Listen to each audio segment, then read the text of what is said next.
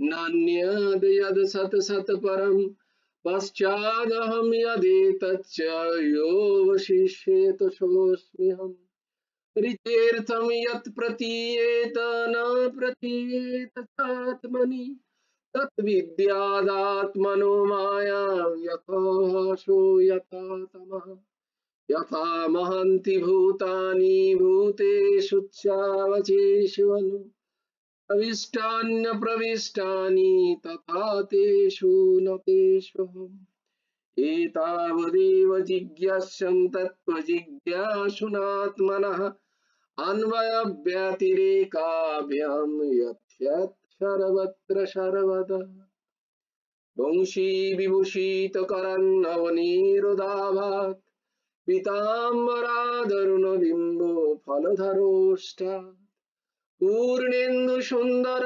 मुखादरविन्दनेत्रात् कृष्णात् परात् किमपि तत्त्वमहं न जाने ध्येयं सदा परिभवग्नमभीष्टदोहम् तीर्थास्पदं शिवविरिञ्चिनुतं शरण्यं वृत्तार्थाहं प्रणतपालो भवद्दिपोतं वन्दे महापुरुषते चरणारविन्दम् त्वक्ताशुदुत्वज सुरेप्सितराज्यलक्ष्मीं धर्मिष्ठार्यवचसा जदगादरन्नं मायामृगं दैत्ययक्षेत्रमन्वधावत् वन्दे महापुरुषते चरणारविन्दम्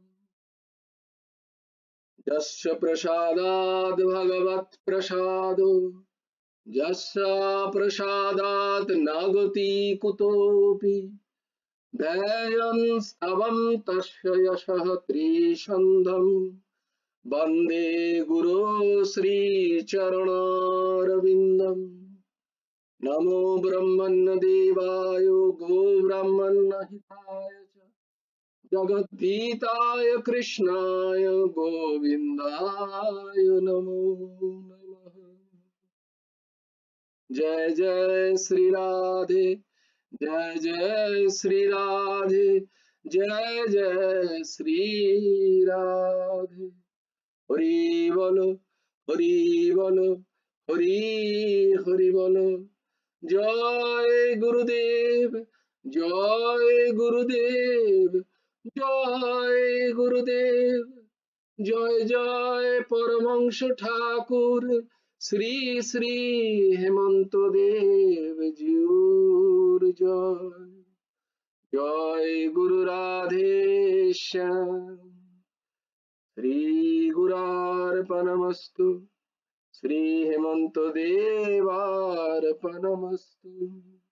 जय गुरु राधेश्याम राधेश्याम राधेश्याम श्याम श्याम राधे राधे राधे कृष्ण कृष्ण कृष्ण রাধে রাধে। সবাই ভালো থেকো, সুন্দর থেকো, সুস্থ থেকো। জয় গুরু রাধেশ্যাম। জয় গুরু রাধেশ্যাম।